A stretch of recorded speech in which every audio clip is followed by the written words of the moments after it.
आप देख रहे हैं देश का सबसे भरोसेमंद चैनल दिल्ली नेशनल।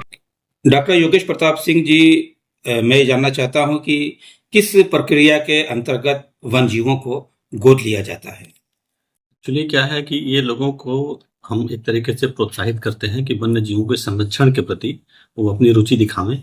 और किसी भी वन्य जीव को गोद लिया जा सकता है। गोद लेने का तात्पर्य ये होता है कि उसके ऊपर जो व्यय हो रहा है, जो एक सामान्य खर्च हो रहा है प्राणी उद्यान प्रबंधन के द्वारा किया जा रहा है प्रतिदिन, उसको उस व्यक्ति के द्वारा वहन किया जा सकता है, जिससे कि उसके खाने पीने की पूरी व्यवस्था, उसके चिकित्सा की व्यवस्था, उसके रहने की व्यवस्था, ये सारी व्यवस्थाएं जो हम करते हैं उसके ऊपर जो खर्च होता है, यह खर्च कोई भी व्यक्ति दे सकता है। और पहले तो ये हम लोगों ने लंबे लंबे समय के लिए प्रावधानित किया था। इसका वैसे उद्घाटन जब प्राणी उद्यान का किया गया था उस समय ही कुछ लोगों ने हमारे कुछ वन्य जीव को गोद लिया था।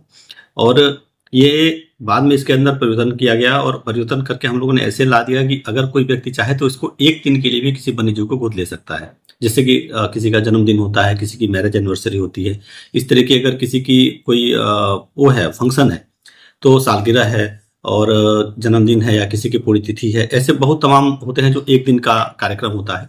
उसमें भी अगर कोई चाहे तो एक वन्य जीव को उस दिन के लिए ले सकता है। इसलिए हम लोगों ने एक दिन का भी स्पेशल, कि एक दिन के भी आप अपना जो उसका मूल्य है, एक दिन के लिए जो भुगतान है वो देखें और आप एक दिन के लिए वन्य जीव को अपने अंगीकृत कर सकते हैं। इसके अलावा हम 1 महीने के लिए कर सकते हैं, 6 महीने के लिए कर सकते हैं, 1 साल के लिए कर सकते हैं, 3 महीने के लिए, मतलब वो तो डिपेंड करता है आप जैसे करना चाहें। और मुख्य उद्देश्य यही है कि इससे दोनों चीजें होती हैं, जो कि एक जो प्राणी उद्यान प्रबंधन के ऊपर जो भार पड़ता है वो भी कम होता है, और दूसरा लोगों के प्रति जब उसके ऊपर कुछ ही थोड़ा बहुत ही नॉमिनल पैसे हैं उससे देने से ही उनके परिवार में एक तरीके की भावना आती है कि हमने फला वन्य जीव को गोद लिया है, तो उसके प्रति उनका लगाव बढ़ता है। और ये अल्टीमेटली दर्शाता है कि हम वन्य जीवों के संरक्षण में काम कर रहे हैं। अच्छा, जो लोग वन्य जीवों को गोद लेते हैं और कुछ शुल्क आपको देते हैं, तो उनसे उनको क्या बेनिफिट होता है? कहीं उनका नाम वगैरह आता है?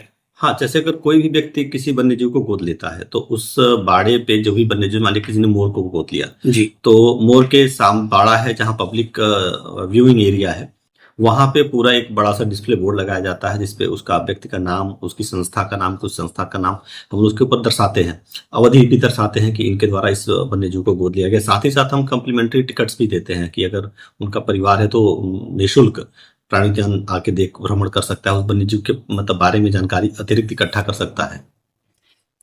अगर कोई आदमी, कोई व्यक्ति या कोई संस्था इसको अगर वन्य जीव प्राणियों को गोद लेती है तो आयकर में क्या कोई छूट का प्राविधान है? बिल्कुल, ATG के तहत इसमें छूट प्रदान हो जाता है। अगर वो हमको यहाँ पे अंगीकृत करते हैं, कुछ जो धनराशि प्राणी उद्यान सोसाइटी के खाते में जमा कराते हैं, तो उनको यहाँ से एक रसीद दी जाती है, एक सर्टिफिकेट जारी किया जाता है जिसको लगा के ATG के अंतर्गत छूट प्राप्त कर सकते हैं। अभी कुछ दिनों पहले खबर आई थी कि हमारे माननीय मुख्यमंत्री श्री योगी आदित्यनाथ जी महाराज ने यहाँ पर एक गजराज को भेजा है जी, और उन्होंने लोगों से वन जीव प्राणियों को गोद लेने की अपील भी की। हाँ बिल्कुल, माननीय मुख्यमंत्री जी का विशेष लगाव रहता है वन्य जीवों के प्रति, और प्राणी उद्यान के प्रति उनका एक अतिरिक्त लगाव हम लोग को दिखता है। और उसके वजह से प्राणी उद्यान का जो प्रगति है वो भी हम लोग ने बहुत कम समय में, प्राणी उद्यान को खुले मात्र 4 साल हुआ, और 4 साल के अंदर प्राणी उद्यान ने अपनी एक नई ऊंचाई को हासिल किया है। इसमें माननीय मुख्यमंत्री जी का बहुत ही बड़ी भूमिका रही है। और माननीय मुख्यमंत्री जी के द्वारा बार बार लोगों से आग्रह भी किया गया है, उनके द्वारा ये आह्वान भी किया जाता है कि लोग वन्य जीवों के प्रति रुचि लें और वन्य जीवों को गोद लें। अभी पिछले बार जब आए थे तो माननीय मुख्यमंत्री जी ने उस समय भी ये बात कही थी कि लोगों को बढ़ चढ़ के हिस्सा लेना चाहिए और जानवरों को गोद लेना चाहिए।